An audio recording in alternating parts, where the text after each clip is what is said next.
Tu te maries? Ne bouge pas. Je crois que cette vidéo, elle est faite pour toi. Ça fait des années que tu attends la demande et enfin tu l'as eu et tu as dit oui et ça y est, tu vas pouvoir organiser le mariage dont tu rêves depuis toujours. Tu ne souhaites pas prendre de wedding planner et c'est complètement ok, mais laisse-moi te donner quelques petits conseils pour bien débuter la recherche de tes prestataires. Conseil numéro 1, le domaine. Hormis si tu as une date vraiment symbolique et que tu dois l'imposer, je te conseille de d'abord contacter les domaines avant même de choisir ta date. Pourquoi? Parce que les domaines, c'est rare, de plus en plus rare, puisqu'il y a de plus en plus de mariages. Et donc, les domaines sont prisés 1 an, voire 2 ans, voire 3 ans à l'avance. Et c'est pour ça que je te conseille de plutôt faire la démarche dans le sens inverse. Contacter le domaine, lui demander son prix, aller faire une visite et acter une date en fonction des dates disponibles du domaine qui te fait de l'œil et sur lequel tu as eu un coup de cœur.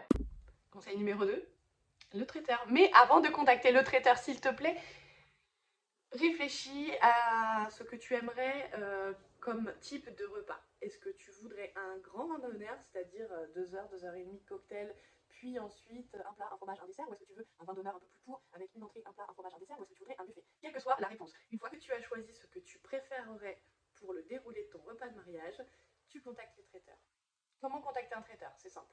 Il y en a plein sur internet, il y en a plein sur les sites de mariage, il y en a partout. Je te conseille quand même de lire très très attentivement les avis, de contacter, de demander des devis et aussi de faire des dégustations. C'est très important. Déguste, déguste, déguste. Certains traiteurs te le comptent le jour de la dégustation et t'enlèvent du devis le prix de la dégustation. D'autres te le comptent directement dans le forfait et tu le sens pas passer. D'autres ne te font rien payer du tout, juste tu dégustes. Voilà. Une fois que tu as dégusté, que tu as enfin trouvé le traiteur de tes rêves, signe et rapidement. Conseil numéro 3, la musique. Et pourquoi la musique en premier? Parce qu'en fait, un bon DJ, c'est rare. Et les bons DJ, c'est un petit peu comme les domaines, ça part très vite.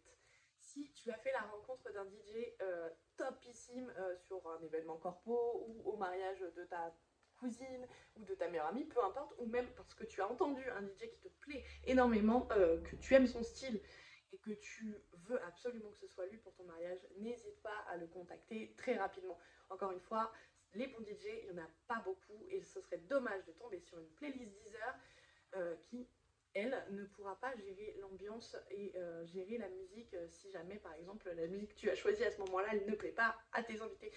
C'est quand même une catastrophe de voir sa piste de danse se vider. Et pour ne pas tomber sur un DJ nanar, puisqu'il n'y aura plus que DJ nanar de disponible si tu t'y prends trop tard. Avant de se retrouver la semaine prochaine pour la suite de cette vidéo, j'ai un conseil ultime pour toi.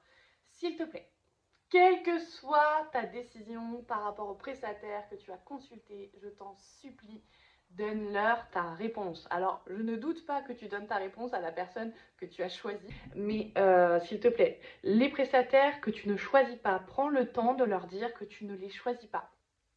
On ne mange pas, on accepte très bien le nom puisqu'on n'est pas des enfants rois, tout va bien. On a juste besoin de le savoir. C'est un petit peu comme si ton ex avait décidé de te quitter, mais ne te l'avait jamais dit. C'est super affreux en fait. Donc voilà, c'était mon petit dernier conseil. Je te souhaite une très très bonne soirée et je te dis à la semaine prochaine.